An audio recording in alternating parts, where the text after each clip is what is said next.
Welcome to the SBR NHL Ice Guys. It's Saturday, December 23rd. Oh, ho, ho, pre-Christmas edition here of the show. We're ready to break it down. The final day in the NHL before the Christmas break. Reminder, NHL is off for 3 days, Sunday, Christmas Eve tomorrow, Sunday, Christmas Day on Monday, as well as Tuesday, which is Boxing Day in some parts. And then on Wednesday, the season will resume, and that's going to be our next show. A reminder that our schedule is going to be altered a little bit next week. Now we're going to go on a Wednesday, Thursday, Saturday schedule next week. So we're going to have a Wednesday show instead of a Tuesday show. That'll be a very big card on Wednesday, so we'll be looking forward to break that down. So just a reminder to make that note when it comes to the Ice Guys show coming up this week in terms of the programming schedule. I'm joined, hey, all the gang's all here. They're all here today, all accounted for. Alex B. Smith from Chicago visiting family this week. Great to have him back. Andrew McGinnis with us as well. And, of course, Dana Lane, who did a great job with me riding as a shotgun with me on Thursday's show. So looking forward to breaking down this card. We're going to get right to it because it's a busy card. We're going to go very quick, particularly on my end, 51-52. Let's start Winnipeg, New York Islanders, -125. Islander home chalk, total 6 shaded to the over. And, boy, that juice is gone up on that. I remember betting this thing overnight last night, and it was a better, pretty much even money, -110 across the board to bet over 6 in this game. And obviously that's where I'm going. If you are living under a rock, if you have no clue what's going on the show the last few weeks, you know what I've been doing with this Islander team over the last several weeks, and that's been betting them over the total on a repeated fashion. Somehow, some way, the Anaheim Ducks score 5 goals against them. That was an Anaheim team, guys, that prior to that 5-4 win against the Islanders the other night, hadn't scored 4 goals. Never mind 5. Hadn't scored 4 goals in a game in over a month. November 15th is the last time Anaheim scored 4+ goals in a game prior to hanging a 5 spot on this horrendous, horrific New York Islander defense and even worse penalty killing. I mean, it's just absolute, and it continues. Now you got to deal with this Winnipeg Jets offense, albeit they've cooled off a bit, the Jets on the offensive side of the ice a little bit last few games. This is going to be still a murderous task as far as I'm concerned for the New York Islanders, still trying to shut this team down. I don't expect them to. The goaltending, too, hasn't been good enough, whether it's been Halak or Greiss in net. They have no reliable, consistent, strong option right now. So you know where I'm going, guys. I've already bet it. It's in pocket, over 6 between the Winnipeg Jets and the New York Islanders. And we have Andrew and Dana both interested in talking about this game as well. Let's go to Andrew. Your thoughts on the Jets Islanders, and make note of the start time, 1:05 Eastern puck drop, early afternoon game between these two teams. From a totals perspective, Islanders have played 2 day games, 1-1 over under in those games. Winnipeg 1-2 to the under in 3 afternoon matinee affairs. So nothing major in terms of totals trends this season when these two teams have played in the afternoon. Trends be damned. The Islanders can't stop anything right now. They can't keep anything out of the back of their net, at this point in time. So, yeah, I'm on the over once again. Big shocker there. Andrew, what are you looking at in this game here, this early start in Brooklyn today? Well, yeah, exactly. And I don't think we can really blame you. I mean, you said the past couple of weeks, but I feel like it's almost been like a month or two now since really the start of the season where we've just noticed this Islanders team trending over. And I think the biggest thing to think about right now with when you're betting overs, when you're constantly betting teams on the over, and I think you guys can all agree with this, is you're not only looking at that team as far as their scoring, but it's also the fact that how many goals they're allowing per game as well. And this Islanders team seems to be a team that's not really been known to shut any teams out this year or kind of have those 4-1, 5-1 kind of victories. Most of their victories come in pretty like high-scoring affairs for both teams, it seems, 6-4, 5-4 type games.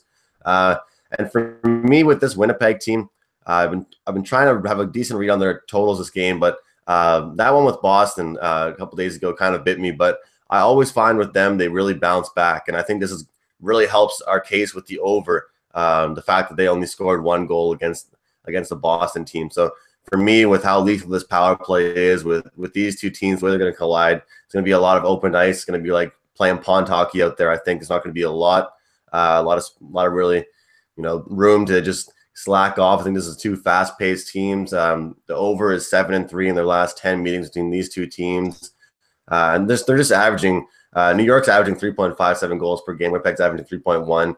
It's just two teams like to put the puck in the back of the net, and I think it's as simple as that, Ian. And I agree with you. Sometimes when you see a trend and you see something kind of spiraling, you often do want to look at the other team and see what they're doing as well. And I think when you're right now, you're trying to trend towards the over with this New York Islanders team. You also look at Winnipeg, right? They're a team you can also look at the over as well for them as well. So for me, it's a clear choice. I caught the overnight line. Get it now and get it fast. Get it whenever you can because, like you said, Ian, that it's an early clock game. I believe it's a 1 o'clock Eastern start. So get that over when you can, guys, and let's cash together. Andrew as well in this game. I actually have a strong lean to the Jets too. I mean, you're talking about from a matchup perspective. I know the Islanders' great home record, not so great this week. Detroit's gone in there, hung 6 goals on them. Anaheim goes in there, hangs 5 goals on them, and beats them. Not such that strong home ice in Barclays this week for the New York Islanders. And that matchup in this game of the Jet power play in the NHL against a horrendous dead last Islander penalty kill, that's a problem for me. That could be absolutely something. If the Islanders do not stay out of the penalty box today, some massive problems in this hockey game, and they could be staring at another team hanging an ugly, crooked number on this team today. Dana Lane's also involved with the Jets and the Islanders, a very popular game. Dana, good morning, and what you looking at in this one? Hey, good morning, guys. Look, I'm gonna take a shot one more time with the Islanders in this matchup. I mean, Winnipeg is 1-7 in their last 8 road games, and that includes losses to Florida and Detroit and Colorado, and and those are all losses as favorites. So until I see some more consistency out of Winnipeg on the road, I really don't have an interest in going with them, nor do I really have as much of an interest in going with the Islanders as I did last night. And as you mentioned early on, that this line has gone up quite a bit overnight. Last night we got the Islanders at minus $1.17, and of course that skyrocketed this morning. So tread lightly with them. As a road dog, Winnipeg has also dropped 4 of their last 5 games, including games to San Jose, Tampa Bay, St. Louis, Boston. And if you notice a trend with that, those are all playoff teams. Well, Tampa Bay should have been if they could beat Arizona at home last year late in the season. But, of course, they're going to be one this season, and they've dropped 4 or 5 games in that situation. So, even though the Islanders are pretty bad defensively, I think you could look at them and say, well, they're a legitimate playoff team. So I think I'll put them in that category, or they have the potential of being a playoff team. I'll put them in that category as well. So not only is Winnipeg not playing well on the road, they're not playing well against teams, or they're not beating teams that as a road underdog in that role. The Islanders, believe it or not, and I don't like these statistics a lot, but this kind of popped out at me. Take it for what it's worth, because it's a nothing stat. But the Islanders have won 9 of their last 10 Saturday games. So there you go. Have at it. We do know that the Islanders do need to get off to a fast start. They're not very good in the first period, but second and third period, they've been fantastic this season. And really the first period will dictate whether or not this bet cashes, as far as I'm concerned. True, New York is the worst defensive team in the league, but I think that they can stay with Winnipeg offensively. They're one of the worst defensive teams, but they're certainly one of the best offensive teams as well. Also keep in mind that Steve Mason is making his first start in 4 games, and you know how I feel about players or named players coming back to the lineup off of injury. So we'll take a shot with the Islanders today. It's across my fingers a little bit because I don't love where this number has gone. I liked it much better at minus $1.17. Yeah, I'll be praying. Dana will be praying that they stay out of the damn penalty box today. That's going to be the key for any sort of success for the Islanders, because their penalty kill can't stop anything right now. And Winnipeg scored a power play goal in 8 of their last 11 games. So we're talking about a vital thing for the New York Islanders here in this game to win. But if we know that, then they know that too. They have to. Yeah, exactly. So, and the New York Islanders, as shitty as they are and horrible as they are defensively, their penalty killing, their offense is fine.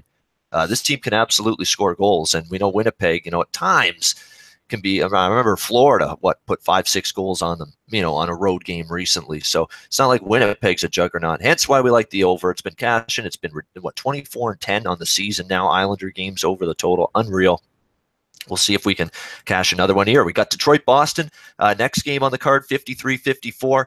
Massive favorite of the Boston Bruins, $200 or 200, 2-1 here, 5.5 the total in this hockey game. I'm not involved, but Boston playing good hockey here. Even Detroit. Detroit's perked up a little bit as of late, played better. The Red Wings have. But this Boston team, again, probably playing some of their better hockey of the season the last week or two. No question about that. You can't, if you're a trend guy in this matchup, you can't like some of these trends for Detroit.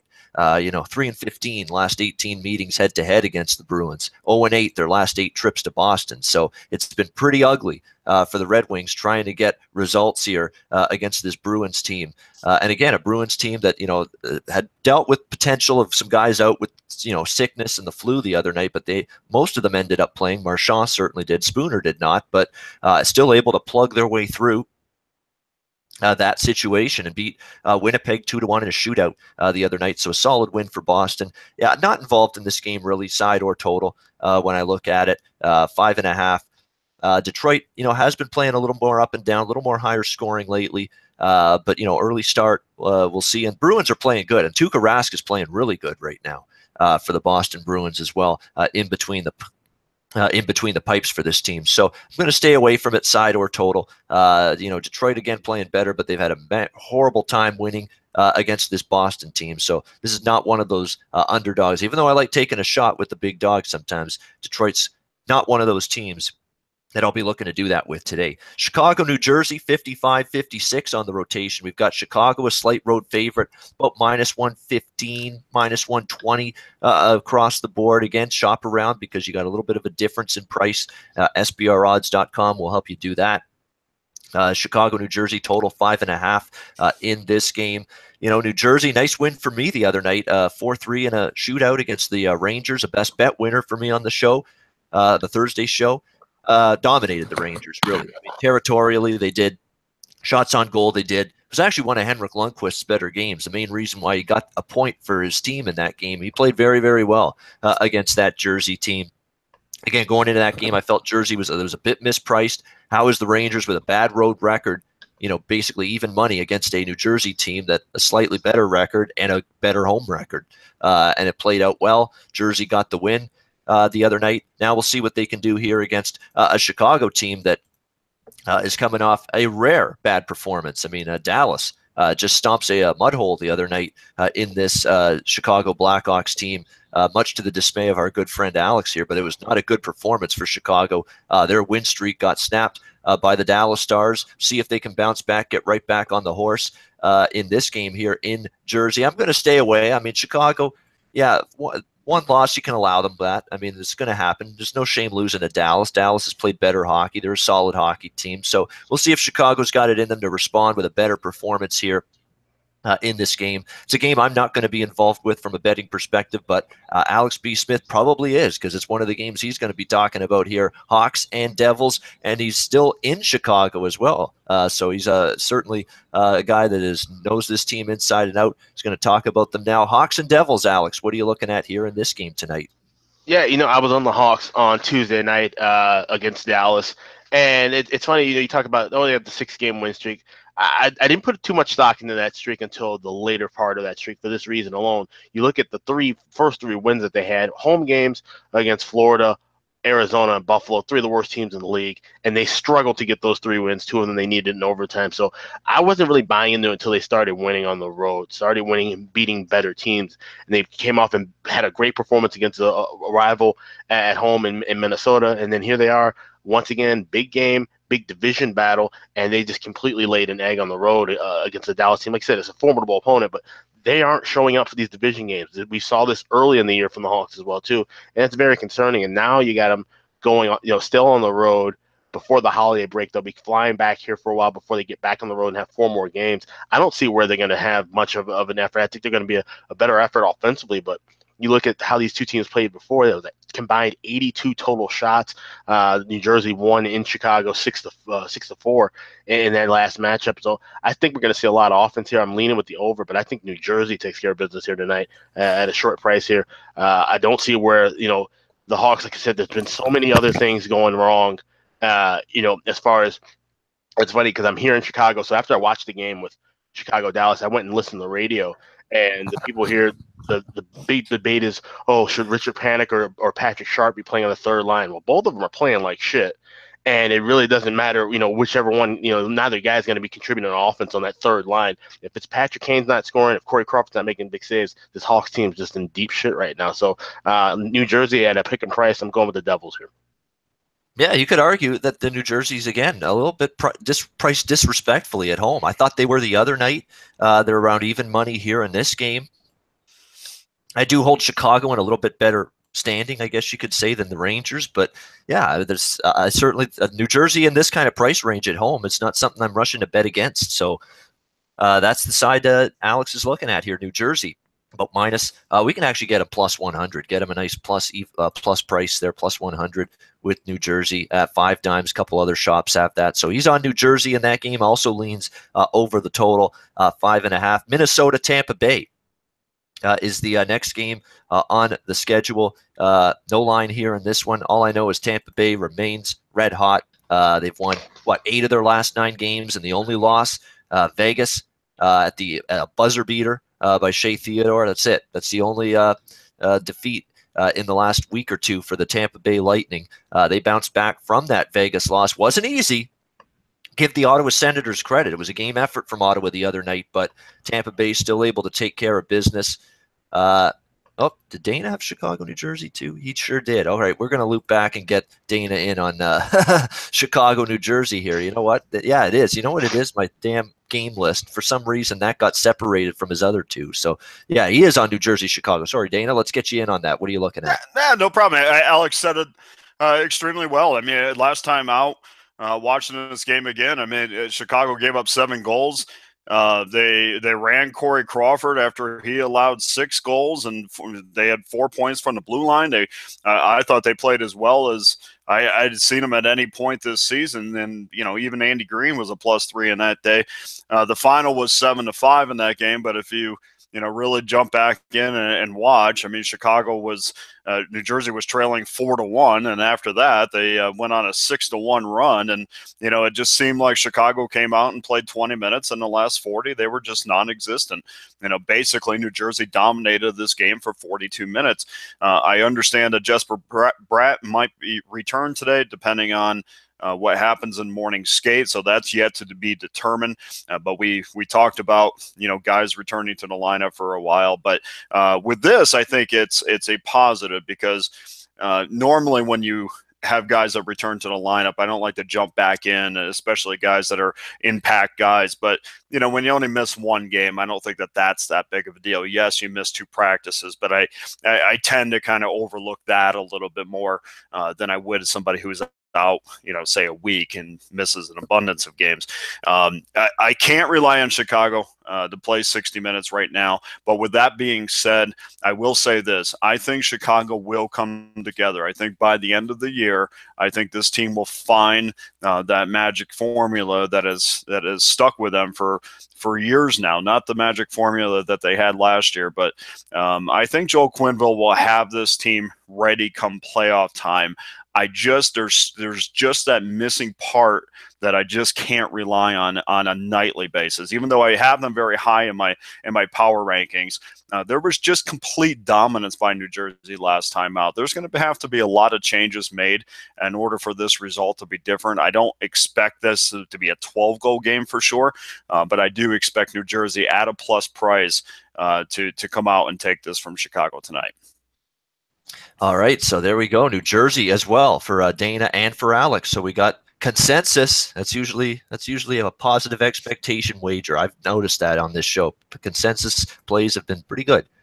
So there's a good chance there to get on that New Jersey side. I might after listening to all of that. Minnesota, Tampa Bay.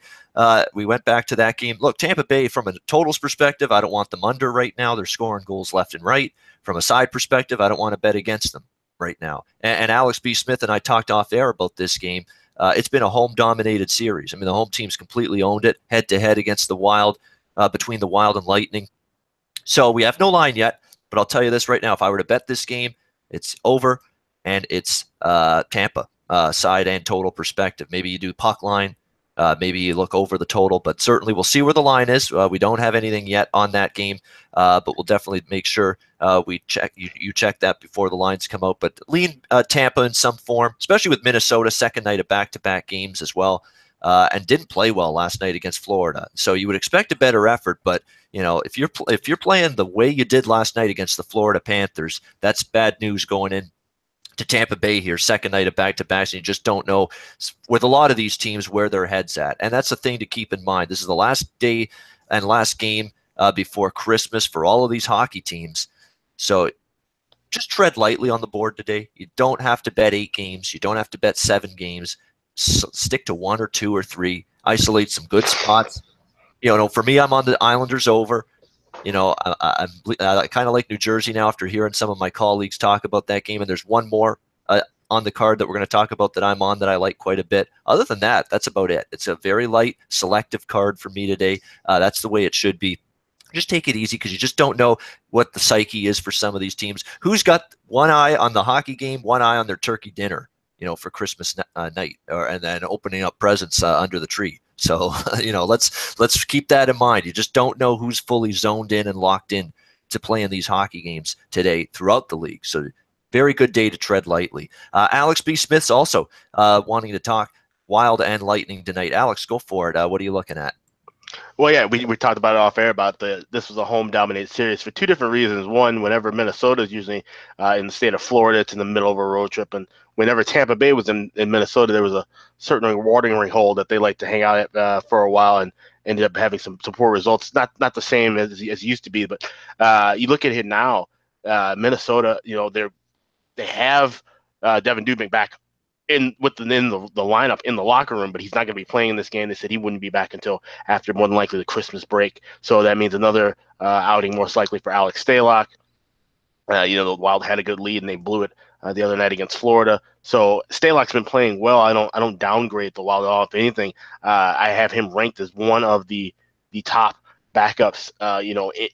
He's in the top 5 of my power ratings for backups right now. So I don't take too much off of the price with either Dubnyk or Stalock in net for the Wild. But that being said, Tampa Bay is just absolutely hot right now. Like I said, you have to look at them. If you're looking at them from a total perspective, over is the only way you can look at them right now. There's a bunch of different guys that are scoring as usual for Tampa Bay Lightning. So like I said, I'm probably going to be looking puck line. I'm sure that's going to be a bit of an inflated price because of the fact that it's still Stalock in net.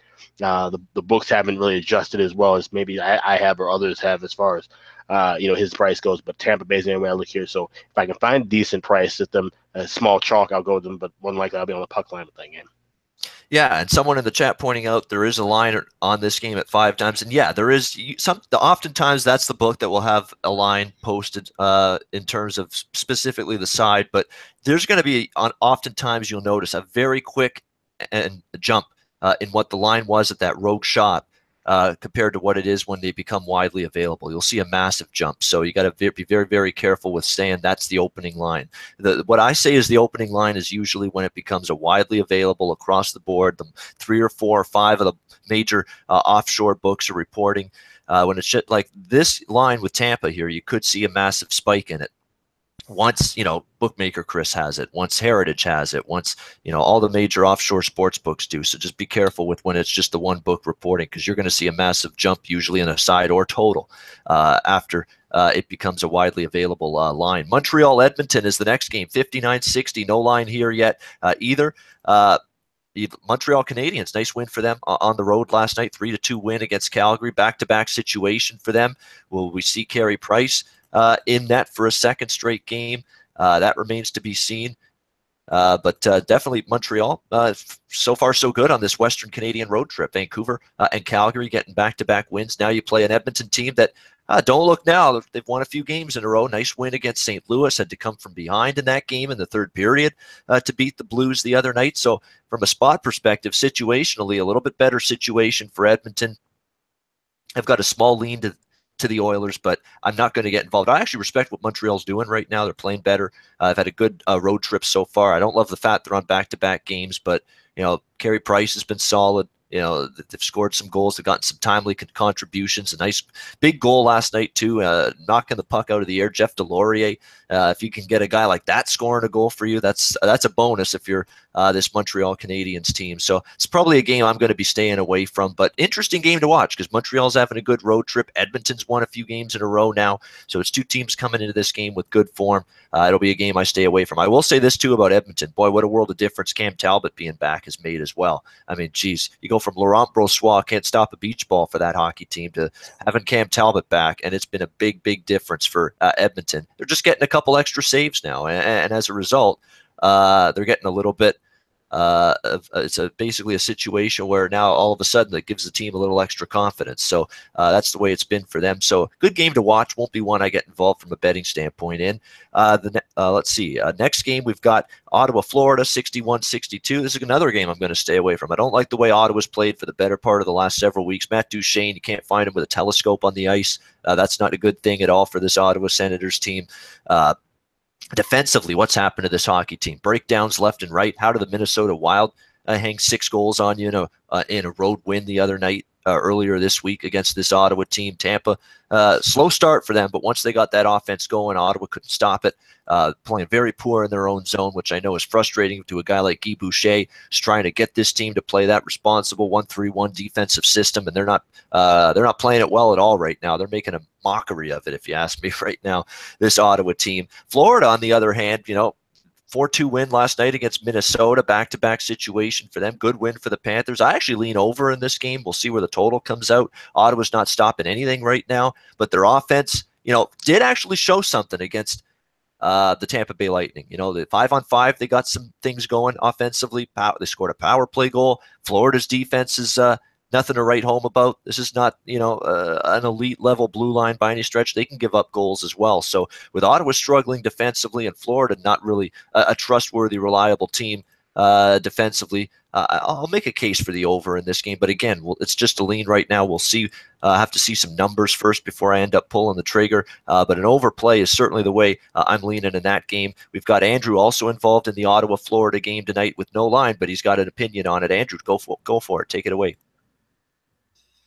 Well, look, guys, I mean, I can understand right now with the way Florida's been playing and the way that Ottawa just can't really get any of their shit together, to say the least. I mean, their defense hasn't really been doing the best job of keeping everybody out. But I think, honestly, guys, it's mostly the forwards. I don't really mind with what this defensive pairings are doing right now for Ottawa. I mean, in my opinion, and Johnny Oduya, Erik Karlsson, Thomas Chabot, and Cody Ceci, that top 4 pairing, those are the guys that are really keeping them in the game at all. If you watch, they're being counted on to make 4, 5, 6 kind of like goal-saving plays per game, just because these forwards aren't back-checking or they aren't doing their job. Right now, it seems like Erik Karlsson's almost playing forward and defense because, like you said, your sayings always find a way to crack me up, Bean. But like you said, can't really find Duchene on the ice with a telescope, or these guys right now, they're not really stepping up as all-stars right now. And for me, I think it's huge. Every team needs to have all-stars. I mean, you can have depth. You can have depth in your team. You can have different scorers every night. But I think when you have a player like Matt Duchene on your team, you have to be able to tell he is your all-star and certain things like that. Now, I actually am looking at the different angle right now, Ian. I'm looking towards the under in this game. I just think that the Ottawa Senators, as much as I thought that as the year progressed, they were an over team and they were going to slowly edge towards being an under team. They haven't quite gotten there yet, guys. But in my opinion, that's what they need to be. That's what Guy Boucher most likely wants them to be in order for them to be a successful hockey team this year. I think they need to get back into that style play. They're not a track meet kind of team. They're not a 60 minutes back and forth, breakaway after breakaway type team. And clearly they don't really have the talent to do that. So in my eyes, guys, right now, unless Florida wins right now, a 6-0 game or 5-2 or anything like that, or 5-1, I guess, I just don't see this being a game that goes over the total. I think that, like we said, a lot of the times before Christmas, these guys go out and give it their all. I mean, their last couple, it's their last game before they're off for a couple of days, spend some time with their family, and they're away from hockey. We all know how much these guys love hockey. This is what they do for a living, but it's also what they love and they live and breathe. So for me, this is one of those games I think they're going to come out and give it all that they have. We have Condon in nets tonight for the Senators. these two teams right now, they're going to go out and give it all they have defensively, offensively, and the goaltending is going to be on. And the under, for me, is the play right now. And statistically speaking, the total has gone over in 4 of Florida's last 5 games at home. And from a huge scale, the total has gone under in 15 of Florida's last 22 games in general. But for this Ottawa Senators team, 4 of their last 6 games have gone under, and 4 of the last 6 games on the road have gone under. So for me, I know it is kind of a stretch right now because they have been a team right now that literally is one of those teams that you have no idea if they're going to get scored on or going to get lit up at any point. But I think it is a key for me, guys, that it's that last game before Christmas. And we're talking about it right now in our little group chat here between the guys, trying to get this pronunciation right now. But whether it's Zingle or Dozingle or whatever it is, whatever. I'm looking at this line pairings right now. It doesn't matter who it is. I'm seeing number 18 along with Matt Duchene, Alexander Burrows. So that's your top line right now if you want to get production, if that's what you're really counting on for this Ottawa Senators team to score. Second line, we've got Nate Thompson, Derek Brassard, and Mark Stone.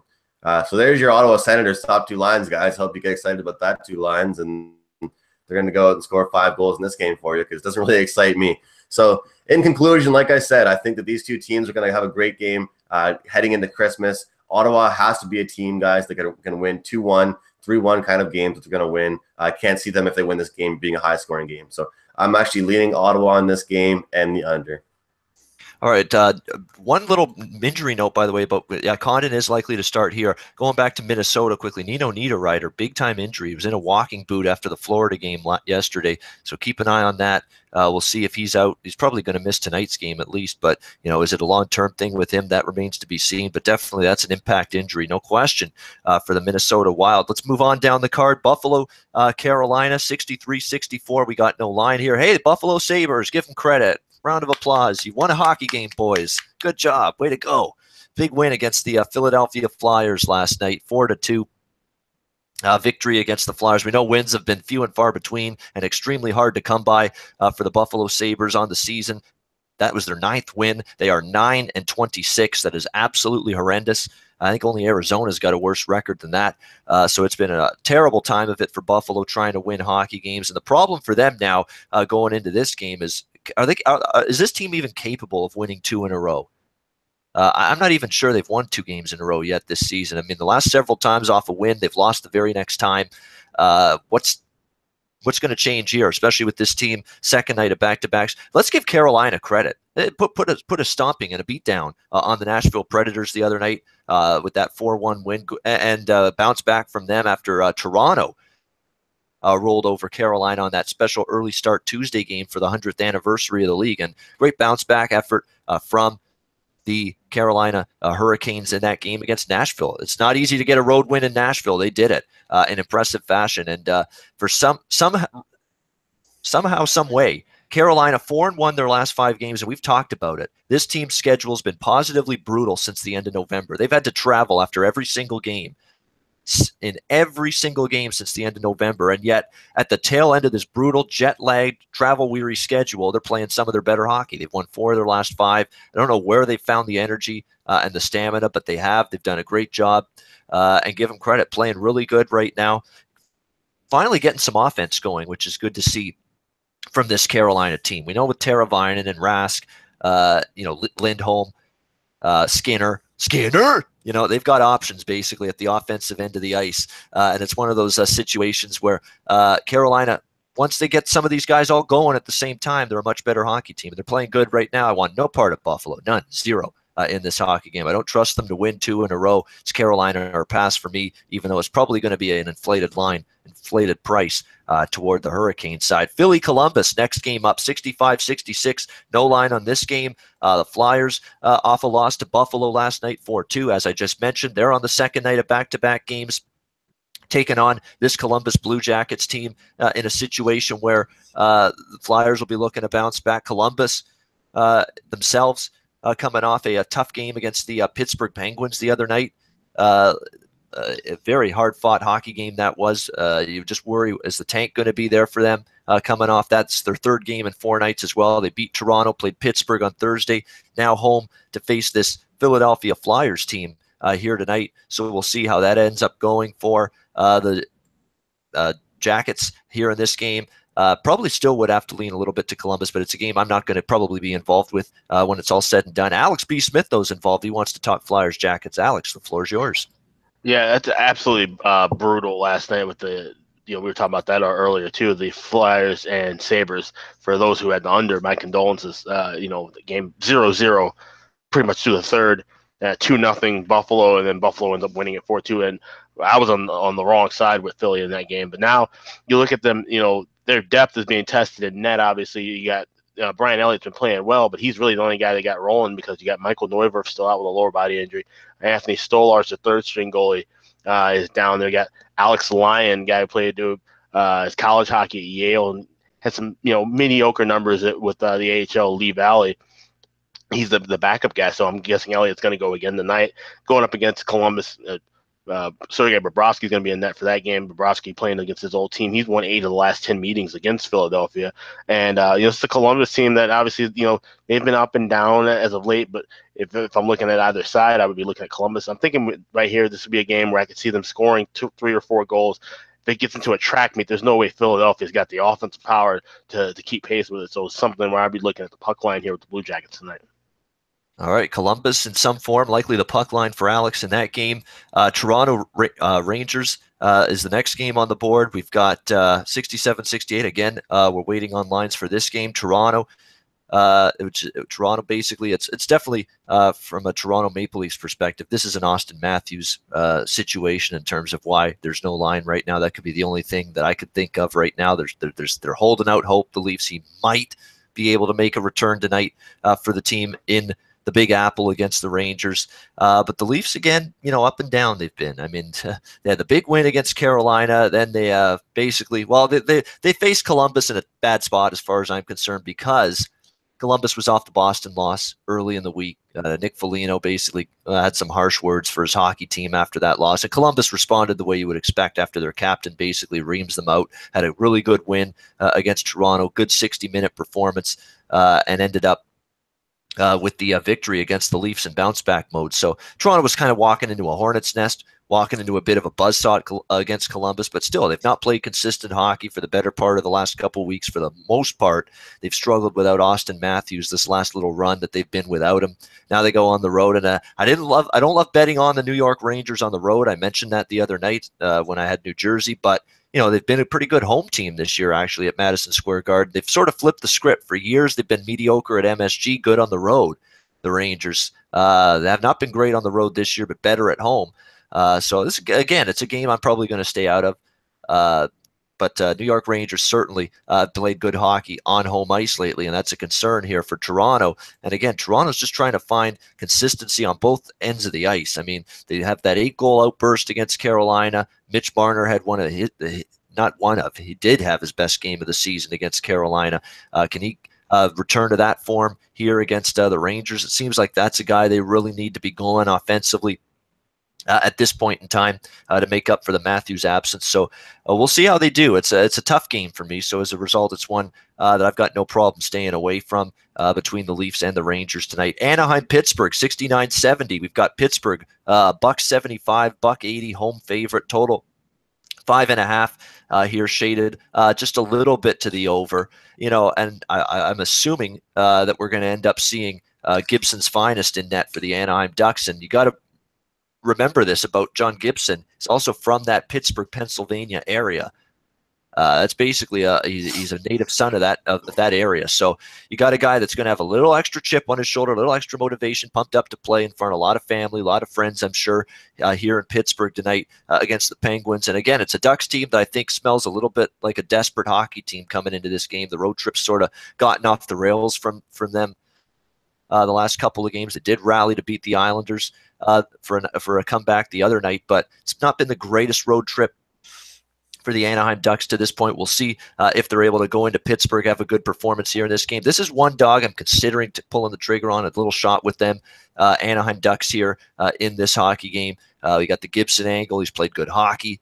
Pittsburgh, Pittsburgh's still not totally clicking and rolling on all cylinders right now. I think that's pretty clear. I didn't love what I saw from this hockey team on their road trip. They lost 2 or 3 games to Vegas and Colorado. The only win was to Arizona. They returned home. Give them credit. They beat Columbus 3-2 in a shootout the other night. Good win for them. But coming off such and that was an intense game. It was chippy. There was scrums. There was a couple fights. That Columbus-Pittsburgh game. It could be a little bit of a tough time matching that intensity here tonight for the Pittsburgh Penguins. So it's not going to be something significant for me, but small flyer type of bet for me on Anaheim here tonight at around plus 155, something I'm absolutely interested in here from a side perspective tonight. Washington, Vegas, a 71-72 on the rotation here with this particular hockey game. No line here, but hey, at this point in time, it's just another upper echelon team rolling into Vegas. And what's been happening to those upper echelon teams when they've rolled into T-Mobile? Well, they've been walking out with an L. And it's been repeatedly that way. Ask Pittsburgh, ask Tampa, ask Chicago, ask St. Louis, ask almost every team in the NHL right now that's played Vegas in that building. They've not enjoyed the result. And Vegas, again, continues to play good hockey. It's been a situation where I know they haven't played since that Tampa game, but that was Tuesday. You've had some time to get, the euphoria of that win out of your system. So I don't think it's going to be an issue for the Vegas Golden Knights of focus for this game. They should be able to get refocused for the Washington Capitals and Alex Ovechkin here in this hockey game. It's a one-way game for me. It's Vegas or pass. I do not bet against this team at home. They've proven that. They've shown us that they are worthy of that kind of respect right now. How good they have been, particularly on this ice surface. And again, Washington playing a back-to-back situation. They were in Zona last night, this Washington Capitals team. So, that's a little bit of a tricky spot for them in this game. Something Vegas, a well-rested Vegas team, 2 off since Tuesday, certainly capable of taking advantage of. So definitely interested in the price point for this game. We'll see if it's a good enough price for me to get involved with the Golden Knights side, but from a side perspective, it's certainly the way I would bet that game if I'm getting involved. Colorado, Arizona, 73-74, no line here. Not much here on this game for me. We got Arizona, again, second night of back-to-backs for them. Colorado off a tough loss in overtime. Tough for me because I actually took a shot. I recommended taking a shot with Colorado the other night in LA, catching the Kings' first game home off that long road trip. They led 1-0 Colorado for the longest time, but Kings tied it in the third period, and then they end up winning in overtime. Very, very difficult loss for the Avalanche. A tough one. They played solid hockey in that game, but again, you ran into a good goalie. Quick played well, and you just couldn't capitalize on some of your chances. But no shame in that for Colorado. Be kind of interested in their side. I'd lean that way slightly here in this game tonight at Arizona, considering you got Coyotes in a back-to-back situation here going into this game. But again, not a game I love by any stretch of the imagination here. Now, it was Scott Wedgwood in net for the Coyotes last night. So it's a situation where they opted to save Ronta for this game. So I would expect him probably to be in between the pipes for Arizona here in this hockey game. It's just been an absolute tough season for the Arizona Coyotes. No question about that. But, you got 2 teams that are one of those flip a coin, see what you're going to get. Are you going to get a good effort 60 minutes from them on a nightly basis? You're not always sure. So it's one of those games that in terms of this card in particular, Colorado, Arizona is definitely one of the ones that I was looking at. Okay, let's move on to the next one. Let's pass. And that's exactly what I've done. Nashville, Dallas. This is a good one. 75-76. We've got Dallas minus 125, home favorite, total 5.5, shaded to the over, about minus 125 in this hockey game. And I'm going to actually go in, and because I'm a believer in this hockey team, even after a couple of bad clunker type of performances here from them this week for the Nashville Predators. I'm taking a stab with them at the underdog price tonight. You can get Nashville plus 105 here in this game. Going on the road may be a good thing. This has not been a pretty week for them at home. I mean, they lose to Winnipeg at home. What was that game? 6-4. And then, of course, the Carolina game, 4-1. It was not a pretty night whatsoever for Pekka Rinne, chased in the first period by that Carolina team. I think you get a good response from Nashville. Peter Laviolette didn't really call them out, but kind of voiced some frustration about the team, particularly in terms of playing in front of their goaltender the way they had in their last 2 games against Winnipeg and Carolina. So I think you're going to get a good effort from Nashville. You get a plus price with them, still one of the top teams in the West. I think they'll be fine in the long run. Every team has a game or two where things don't go well, they don't play well, just have a bad game. And that's what happened in Nashville these last 2. So I'm going to go in, take Nashville here, plus 105. Good bounce back spot for them. I like Dallas the way they're going, but I think Nashville, you really see the best of what the Nashville Predators have to offer here in this game tonight after a couple of massively disappointing performances and losses on home ice to the Jets and the Hurricanes earlier this week. Andrew McGinnis is also involved with Nashville Dallas here on the card tonight. Andrew, what's piqued your interest here in this clash between these Central Division rivals? If you'd like, Ian, I'll just wait till the end. This is my best bet for the day. So I'll just wait till the end, circle back, and I'll touch on it a little bit then, if that's okay with you. Yeah, that's absolutely okay. Especially pressed for time, so absolutely, that's what we'll do. So Nashville Dallas, best bet for Andrew on the show, which he will reveal to us later on. We've got St. Louis and Vancouver coming up. 77-78. St. Louis laying minus 150. On the road, total 5.5, shaded to the under. And I know Vancouver's got issues, particularly defensively lately. I mean, this team's now an over machine lately. And Dana called it the other night. He was on San Jose, Vancouver. Didn't have to sweat that one over the total the other night. Vancouver, just really, it's their defense that's been awful. And that's why now they've suddenly been an over machine lately. Brock Besser's played through this foot injury, which you give him all the credit in the world for doing that. I don't know how he is, but he is. It shows you how tough he is. But their problems right now, the Canucks are very poor in their own zone. Giveaways. As soon as someone is or a forechecker's on them, they're turning the puck over. And they're getting hemmed in. They're just, they're taking some bad penalties at times. It's the whole gamut of issues for Travis Green's team in the defensive zone. The goaltending, let's be honest, we're not dealing with Grant Fuhr here. We're not dealing with Bernie Parent here in terms of the Vancouver goaltenders. We're dealing with Anders Nilsson and Jacob Markstrom, and we're starting to see some holes from these 2 guys who, to be honest, they're mediocre options. I mean, Jacob Markstrom's had little runs here and there where he's looked great, and then he's fallen flat on his face in a lot of bunch of starts, and he's been pulled a lot as well. So that tells you all you need to know about him. Same goes with Anders Nilsson. He can pitch a shutout sometimes, and then he can get lit up like the Christmas tree behind me. So it's basically a situation where the Vancouver goaltending's not reliable right now. Their defensive play's woeful. How on earth does Montreal come into your building and hang 6 or 7 like they did on you? San Jose puts 5 up on you. That's been just more of the same from this Vancouver team. Not good enough on the defensive end of the ice, and that's why, 5.5. I'm reluctant to bet this team under the total right now because they've been that poor defensively. They're on an over the total streak of something like 7 or 8 games in a row. Now Vancouver up and over the total. That's a concern. But the concern now, it's like you got 2 things clashing. Something's got to give here. Vancouver's horrendous defense or St. Louis's all of a sudden dried up offense. Their offense has dried up lately, the St. Louis Blues. They're having a difficult time putting the puck in the net when you look at it. I mean, the Edmonton game, they only scored 2 goals. They lose 3-2. They only scored 1 against Calgary the night before that. Where's this Blues offense? Since Jaden Schwartz went down, and I'm telling you, that guy was a big-time injury loss for this team. This team's offense has been very hard to find. Everybody loads up now and trying to defend the Tarasenko and his line, and right now there's nobody else stepping up offensively for the St. Louis Blues. That's my greatest concern. So you've got a clash of 2 different things going on here. Yeah, there's no way I can bet a Vancouver game under right now with how horrendous they've been defensively, but can I trust the game to go over with the St. Louis offense the way it's been in recent games? So very tough game. I mean, you could make good cases for, I think, from under or over from a totals perspective. From a side perspective, same thing. I can't trust Vancouver to step up against St. Louis, but at the same time, St. Louis laying this kind of price on the road, I'm not interested with the way they're having trouble scoring goals at this point in time. So in the end, can't make heads or tails of the side, can't make heads or tails of the total in this game. So I said, leave it alone, take a pass, and that's what I've done. So tough game. It'll be an interesting one to see how it goes. It could be one of those games where it's correlated. If you like St. Louis, take the under. If you like Vancouver, take the over.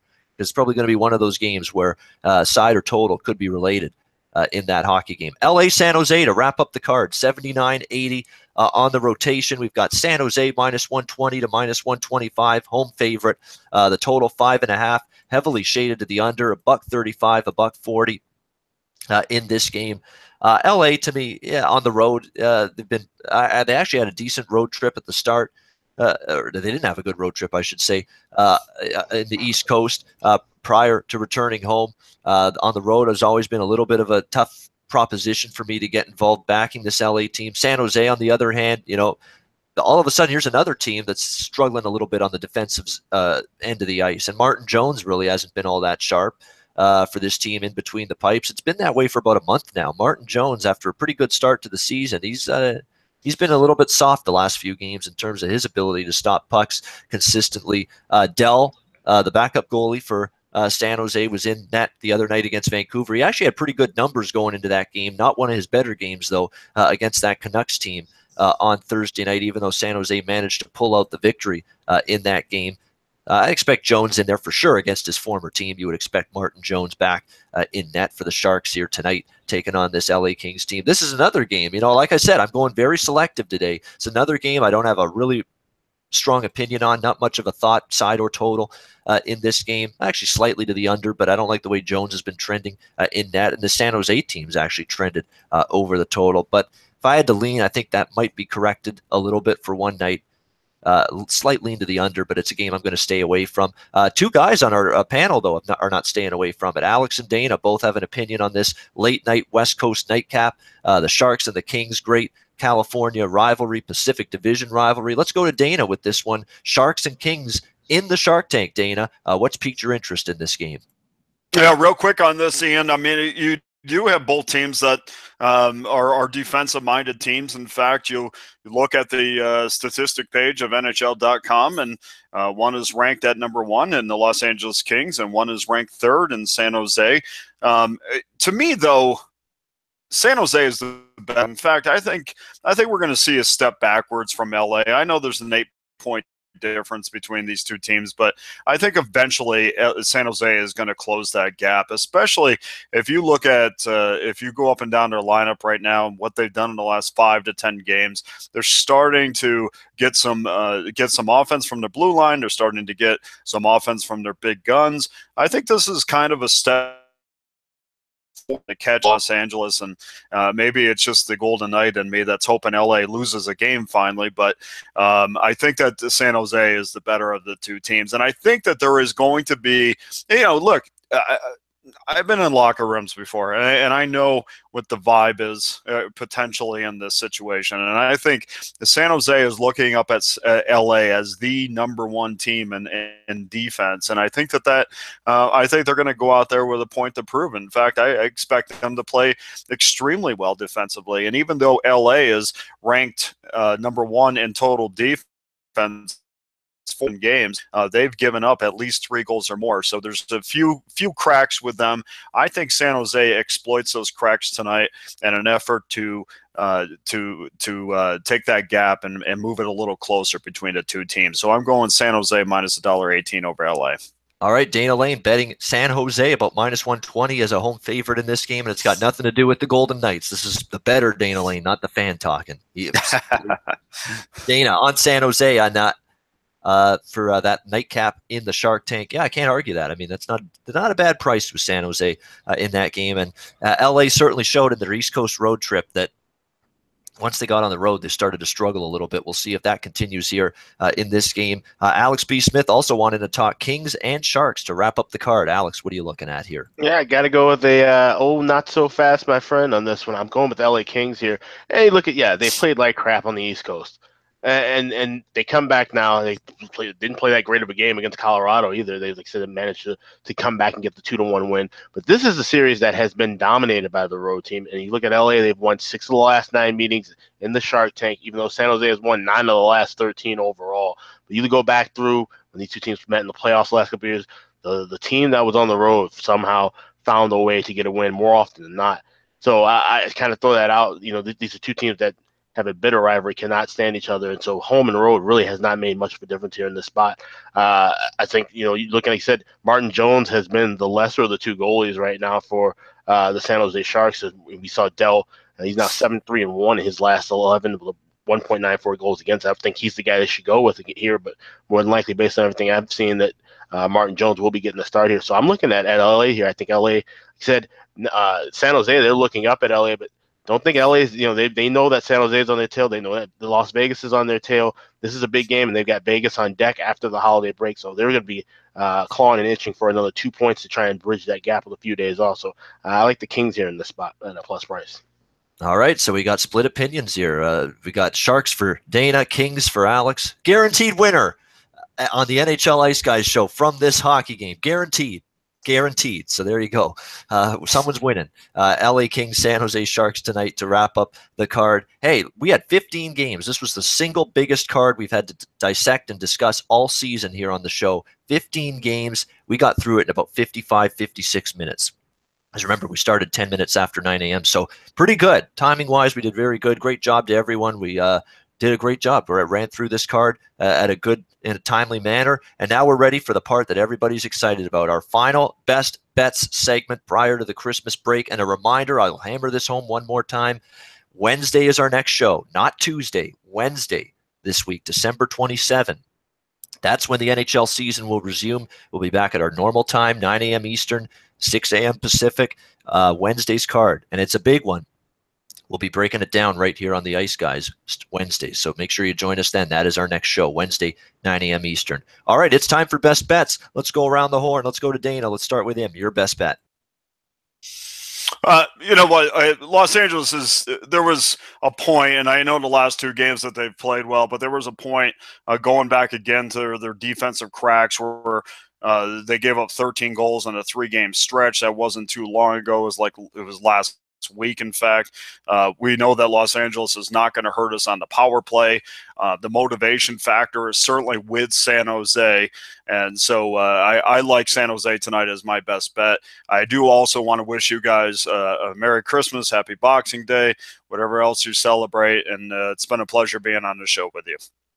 It has been. You too, Dana. A Merry Christmas to you, to Andrew, to Alex, to all our viewers. I mean, really, Merry Christmas. It's the holiday season. Spend time with your family. I know this betting thing that we do, this is a never-ending thing. It's 365 days a year, 24 hours a day, 7 days a week. It doesn't go away, but take some time out. Enjoy the family. Enjoy the people that are close to you. And have a great holiday. That's what it's all about. So there's Dana's best bet, San Jose Sharks tonight against the LA Kings. Let's go to Andrew. He held his best bet for this segment. It was from the Nashville-Dallas game. Andrew, the floor is yours. Best bet from the Stars and Preds. What is it? I'm looking for the over, guys. I find it kind of funny. Ian, Tuesday evening, I got the call up. I was called up to the big show with the late night anger management with Gabriel Morency, and I told him, I said, man, I just love this Nashville Predators team. I said, this is a team I can take seriously. This is a team that I think can go back to the Cup Finals. And then they blow the next 2 games on me. But that's not a big scale at all, but just those 2 games. But look, just looking at these 2 teams, I think that what they're capable of, the powerful offenses that they have, and the way that Dallas is kind of awakened right now. I mean, to start the season, they weren't really that team that I was counting on to put goals in the back of the net. I mean, with the offense that they have and the weapons that they have, and even the goaltending they really have, guys, it wasn't really being utilized very well. And just looking at their last 10 games right now, they're not really being a team that can develop any kind of consistency. And one thing I'm noticing with them right now, especially, is that they're not really getting the wins when they're favored by huge amounts. I mean, they were minus 183 on December 9th versus Vegas. They lost 5-3. They're minus 148 versus New Jersey. They lost 5-2. So tonight's kind of a closer matchup game, and they've been scoring a little bit at a higher level right now. So Dallas 2.94 goals per game in the season. Where Nashville 3.32 goals on the season. And head-to-head, their last 10 games, guys, 7-3. Total's gone over in 5 of Nashville's last 6 games, but more importantly, total's gone over in 5 of Nashville's last 6 games when playing on the road against Dallas. I do have a lean on Nashville right now, guys. It's just a game that I'm really liking, and we talk about our best bets, talk about games we have leans on, guys, but this really is my best bet on the night. I'm very strong on this over. I think Dallas's offense is picking it up, and when you just look at like Ian, you're always talking about it. When you look at this, these centers right now, I mean, you got Johansson, Turris, and Nick Bonino down the middle for this team. I mean, you can't really ask for anything better than that. It's a great top three centers right there. And lastly, I do want to echo the messages from you guys. I just want to say Merry Christmas, Happy Holidays, whatever you're celebrating. It's a pleasure to be on here and talk hockey with you guys and to interact with all the SBR fans and viewership. Like Ian said, it really is a pleasure and an honor for us to be able to do this for everybody. And we just want to make sure everyone has a happy holidays, a very safe holidays, gets to spend time with close loved ones and family. And so I definitely do want to say that. Also, wouldn't be right if I didn't mention that I brought this little jersey here on the show. Just got to give her a little representation for Team Canada. The World Juniors are on the way, so go Canada. And we'll see you guys on Boxing Day for the game for there. And I'll see you on the 27th for the Ice Guys. Yep, next show the 27th. Well said, Andrew. Yeah, World Juniors coming up, and hey, Canada finally didn't win it last year. The United States did in a shootout, so they'll be looking to avenge that and win in Buffalo. And don't forget, you guys if you're any sort of hockey fan, you're not going to want to miss this. Friday, December 29th, 3 p.m., Canada-U.S. in the first ever World Junior outdoor game. The game is being held at New Era Field, home of the Buffalo Bills, Orchard Park. Going to be a tremendous atmosphere. I'm looking forward to that. I'll be absolutely glued to the set, and I love the World Juniors. It's so much great speed, young talent, future prospects that are going to be donning NHL jerseys in the future in that tournament. It is a Christmas, New Year's holiday tradition watching that tournament. You know, you always get Gord Miller and Ray Ferraro there doing the games for TSN. Do a great job, of course. They do, both of them. And it's a great tournament year after year. Lots of fun. Canada they treat this tournament like a damn religion. I mean, they just go over the top in terms of, got to win the World Juniors, got to win the World Juniors. But it's a great tournament. And it's not just Canada and the U.S. They're definitely two of the favorites once again this year. But there's a lot of other good teams that are going to have a chance. Sweden looks really, really dangerous this year in the World Juniors with the people they've added. Finland's going to be no pushover. Russia's always in the mix. So there's a lot of good teams here in this World Junior tournament. We're looking forward to it. It starts Boxing Day. Particularly, guys, watch that Canada-U.S. outdoor game. First outdoor hockey game in the history of the World Junior Hockey Championship. Going to be a lot of fun. It's always a great tournament. I always look forward to it. Alex B. Smith, your best bet here for Saturday. That's going to be really interesting if Bill's Mafia shows up to root on Team USA and in that game on Friday. So that should be fun to look out for on Twitter or something. I wonder if they're going to put each other through tables in the tailgate prior to the World Juniors like they do for Bills games. Yeah. Oh, I'm sure there'll be plenty of that going on. So that alone might be worth the price of admission. But my best bet, I'm going back with the Hawks traveling into New Jersey tonight.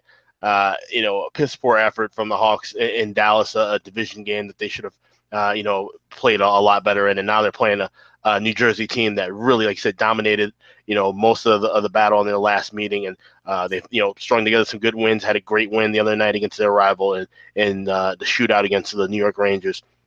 This is a good price here. And like I said, there's just not really much to write home about the Hawks about. If Crawford's not playing well in that, Patrick Kane's not scoring, he's one goal away from 300 goals for his career, mind you. So something to be on the lookout for tonight. But even if he gets his 300 goal tonight, I still don't think there's going to be enough for them to win. So I'm going with New Jersey at even money as my best bet. And I want to say to everybody, have a wonderful and safe holiday. I get to, talk to you guys here from my home office in Chicago that, it's where all the gambling started, 10, 15 years ago. So it's great to be on with you guys. I love doing the show, and it's been, missed a few shows traveling back and forth. So good to see you guys. Hope you guys all have a wonderful holiday, great Boxing Day. Like I said, enjoy the great food and drinks and family fun. And, see you guys on Wednesday. All right, very well said, Alex. Very, very. Oh, go ahead, Dana. It looks like you wanted to jump. Yeah. You guys don't need to all pile on my best wishes and happy holidays. This was my thing, and you guys, you guys would have never said that if I didn't say it. So I'm so tired of being the ringleader of these things. Hey, just because you got to go first, Dana. Right? Just because you got to go first doesn't mean you just made everything up. All right? Just because Alex has finally got a little light in his videos now, everybody is happy holidays. Everybody, I can see everybody. Jeez, it's because Alex sounds like one of those Christmas pastors. Shine the light. I just shine the light. Yeah, if I turn my desk around, I can use sunlight. This is crazy. Okay, let's do that. The light bulb's not working. He's got one light bulb hanging in his office. Two lamps going on today in this place. Yeah, I got much different setup here in the 312. So.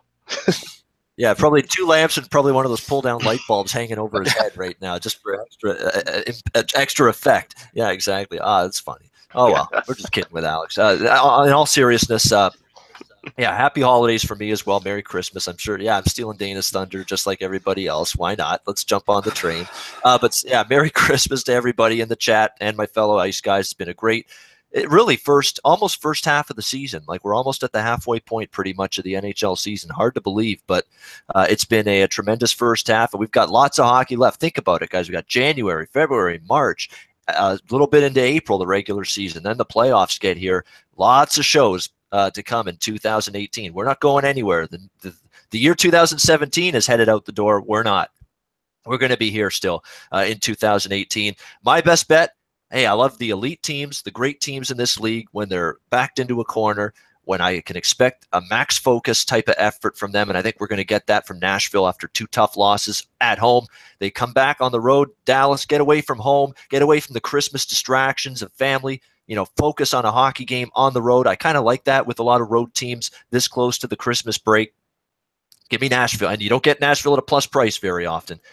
We've got that here. Nashville plus 105. That is going to be my best bet for the Saturday card. I was thinking of picking the Islanders over, but a blind squirrel can pick Islander overs right now. Let's be a little bit less predictable than that. I'm going to go Nashville plus 105. Best bet for me on the Saturday card. That's going to wrap up the show. Thanks to everybody again for tuning in. Merry Christmas to you and yours. We'll be back Wednesday, December 27th, 9 a.m. Eastern for the next edition of the Ice Guys. For Dana, for Andrew, for Alex, I'm Ian Cameron for Sportsbook Review. A reminder, I'm back at the top of the hour with Jeff Nadeau, big man on campus for the college basketball show. So I'll be back then. We'll be back on the Ice Guys Wednesday. Merry Christmas to all. Enjoy the Saturday card. Enjoy the